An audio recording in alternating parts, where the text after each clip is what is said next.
Hello students, welcome to Multi Education Corner. We are here again with the chapter all about resources, and in this lecture we will discuss about the natural resources.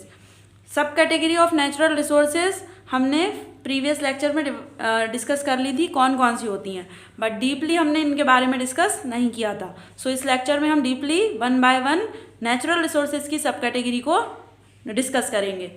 तो first हमने previous lecture में जो बताया था level of development and use के base पर हमने natural resources को टू कैटेगरी में डिवाइड कर रखा है. फर्स्ट कौन सा है, एक्चुअल, और सेकंड है पोटेंशियल. एक्चुअल में कौन से रिसोर्सेज आते हैं और पोटेंशियल में कौन से रिसोर्सेज आते हैं, तो देख लेते हैं स्टूडेंट्स.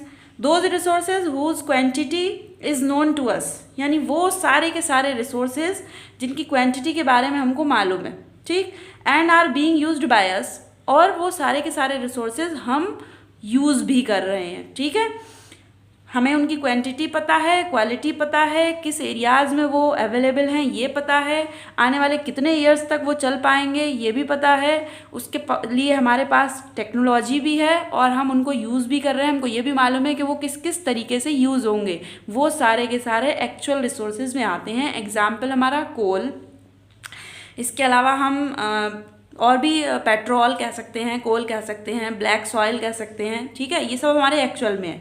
और हमें ये भी मालूम है कोल किस रीजन में ज़्यादा पाया जाता है, जर्मनी के रूरल रीजन में ज़्यादा पाया जाता है. ब्लैक सॉइल की बात करें तो महाराष्ट्र में ज़्यादा पाई जाती है. अगर पेट्रोल की बात करें तो हमारी गल्फ़ कंट्रीज़, अरबियन कंट्रीज़ में ज़्यादा पाया जाता है. ठीक है, इराक, ईरान. तो ये एक्चुअल हमारे रिसोर्स में आते हैं. ठीक है, जिनकी क्वांटिटी, क्वालिटी सब के बारे में हमको पता है और हम इनको यूज़ भी करते हैं. ठीक, सेकंड, इसी लेवल ऑफ डेवलपमेंट और यूज़ के बेस पर हमने सेकंड कैटेगरी जो एक्चुअल के साथ है वो है पोटेंशियल. अब पोटेंशियल कौन कौन से होते हैं, those resources whose entire quantity is not known. वो रिसोर्सेज जिनकी कितनी मात्रा अवेलेबल है, कितनी क्वांटिटी में वो अवेलेबल है, उनके बारे में हमको नहीं पता है. And these are not used entirely at present time में पूरी तरह से उनका यूज़ नहीं हो पा रहा है.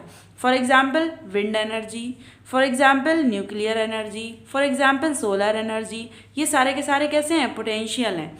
ठीक है, with the appropriate level of technology they may be used in future, यानी आज की डेट में हमारे पास अप्रोप्रिएट टेक्नोलॉजी नहीं है उनके यूज़ करने के लिए, और वो कितनी क्वांटिटी में ये भी हमको नहीं पता है, बट हमको ये पता है कि इनका यूज़ हो सकता है. ठीक है, और किस चीज़ में यूज़ हो सकता है ये भी हमको पता है. ठीक है, हम क्यों नहीं कर पा रहे हैं इनका यूज़, टेक्नोलॉजी अप्रोप्रिएट हमारे पास अवेलेबल नहीं है, इसलिए हम इसका यूज़ नहीं कर पा रहे हैं. ठीक है, तो इस तरह से इनका यूज़ हम फ्यूचर टाइम में कर सकते हैं अगर हमारे पास अप्रोप्रिएट टेक्नोलॉजी इनके लिए यूज़ करने के लिए अवेलेबल हो जाए. ठीक है, तो ये होते हैं हमारे पोटेंशियल.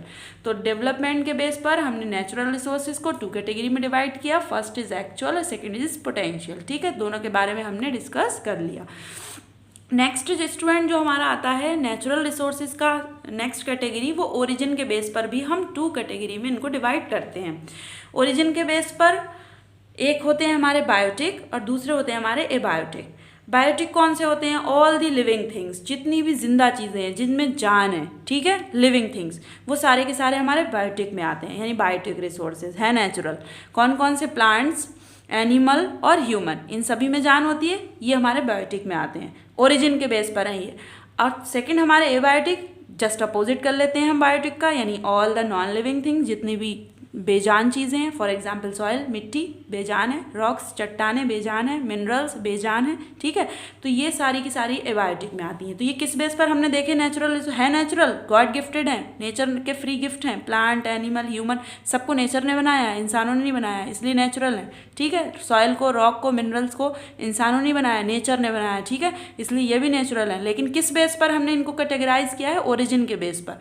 ओरिजिन के बेस पर एक बायोटिक है यानी जिंदा है और दूसरे एबायोटिक है, बेजान है. ठीक है, बेजान की कैटेगरी हमने देख ली और जानदार की भी देख ली है. ठीक है स्टूडेंट्स, नेक्स्ट हमारा जो आता है वो हमारा आता है on the basis of exhaustibility.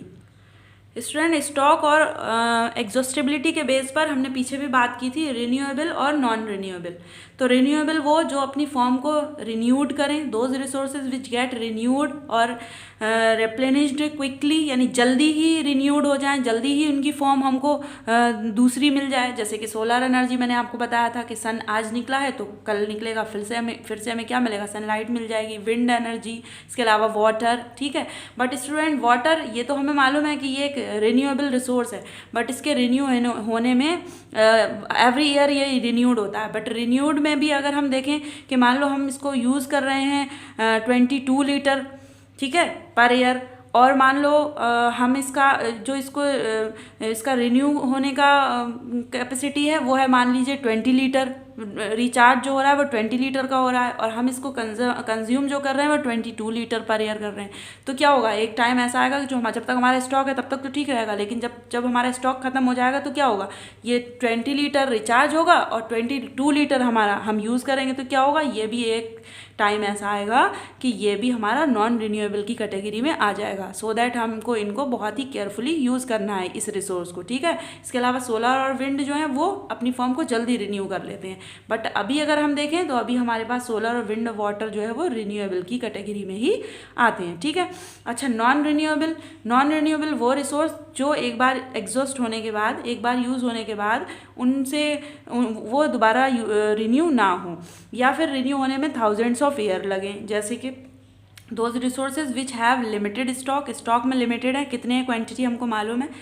इसके अलावा takes thousands of year to renew में होने में, एक बार हमने एग्जॉस्ट कर लिए तो उनके रिन्यू होने में क्या होगा, थाउजेंड्स ऑफ ईयर लगें। जैसे कि हम पेट्रोलियम की बात करें तो ज़मीन के नीचे जो प्रोसेस है पेट्रोल बनने का वो स्लो मोशन में होता रहता है, धीरे धीरे होता रहता है, लेकिन इसको बनने में थाउजेंड्स ऑफ ईयर लगते हैं। लेकिन क्या हम थाउजेंड्स ऑफ ईयर तक जिंदा रहते हैं? एक बार हमने अपनी बाइक की या हमने अपनी कार की टंकी जो भी है वो हमने फुल करवा ली और हम सब जगह घूम आए, हमने एग्जॉस्ट कर दिया उसको, मतलब जला दिया, ख़त्म कर दिया पेट्रोल। अब उससे जो धुआं निकला तो क्या वो दोबारा रिन्यू होकर पेट्रोल बन जाएगा? नहीं बनेगा, ऐसा वापस से नहीं होगा।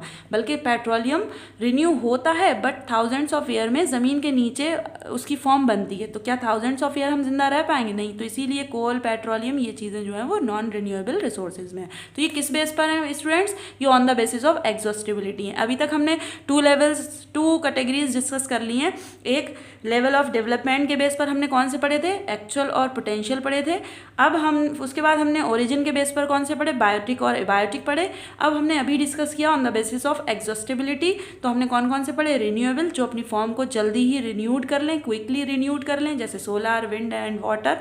और नॉन रिन्यूएबल हमने पढ़े जो अपनी फॉर्म को थाउजेंड्स ऑफ ईयर में रिन्यूड करें, बहुत स्लो मोशन में रिन्यूड करें और स्टॉक में भी लिमिटेड हो, जैसे कि कोल एंड पेट्रोल। ये हमने आपको डिस्कस कर लिया। अब लास्ट जो हमारी कैटेगरी है वो है डिस्ट्रीब्यूशन के बेस पर। स्टूडेंट, डिस्ट्रीब्यूशन के बेस पर हमने प्रीवियस लेक्चर में भी आपको 2 कैटेगरी बताई थी। अब हम इनके बारे में डीपली देख लेते हैं। फर्स्ट है हमारा यूबिकेट्स और सेकंड है हमारा लोकलाइज्ड। तो यूबिकेट्स जो रिसोर्स होते हैं दैट आर फाउंड एवरीवेयर, यानी हर जगह जो हमें मिल जाते हैं। फॉर एग्जांपल हम घर में हैं तो भी हमें एयर मिल रही है, हम गार्डन में वहाँ भी हमें एयर मिल रही है, हम छत पर हैं वहाँ भी हमें एयर मिल रही है, यानी हर जगह जो अवेलेबल हो। इसी तरह से सनलाइट एवरीवेयर जो अवेलेबल हो वो हमारे कौन से होते हैं?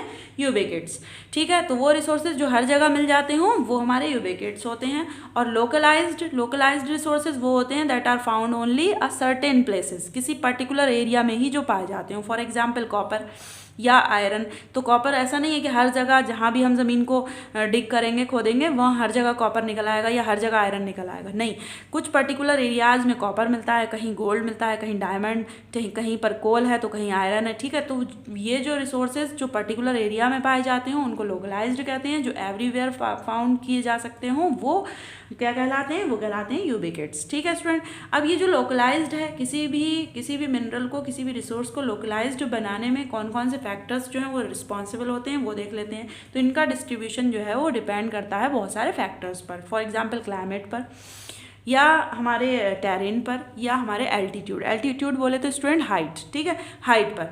तो फॉर एग्जांपल अगर हम इंडियन एल्टीट्यूड की बात करें तो हम ऊपर की तरफ नॉर्दर्न साइड में देखें तो जम्मू कश्मीर में एप्पल्स या ड्राई फ्रूट्स देखें बहुत ज़्यादा पैदा होते हैं।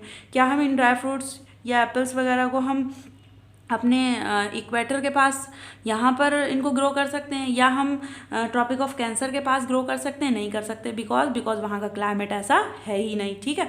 तो ये डिस्ट्रीब्यूशन जो लोकलाइज्ड करता है किसी भी रिसोर्स को किसी पर्टिकुलर प्लेस पर, वो कौन कौन से फैक्टर पर डिपेंड करता है? वहाँ के क्लाइमेट पर डिपेंड करता है, वहाँ के टेरेन पर डिपेंड करता है, वहाँ के एल्टीट्यूड पर डिपेंड करता है। सो आई थिंक स्टूडेंट इतना आपको क्लियर हो गया होगा। सो इस वीडियो लेक्चर में इतना ही। नेक्स्ट हमारे 2-3 टॉपिक्स अभी रिमेनिंग हैं इस चैप्टर के। जो हमारा नेचुरल रिसोर्स, हमने रिसोर्सेज को 3 बेसिक कैटेगरी में डिवाइड किया था, एक नेचुरल रिसोर्स, एक दूसरे ह्यूमन मेड, और थर्ड हमारे ह्यूमन। तो हमने नेचुरल रिसोर्स और उसकी सब कैटेगरीज को इस लेक्चर में डिस्कस कर लिया है।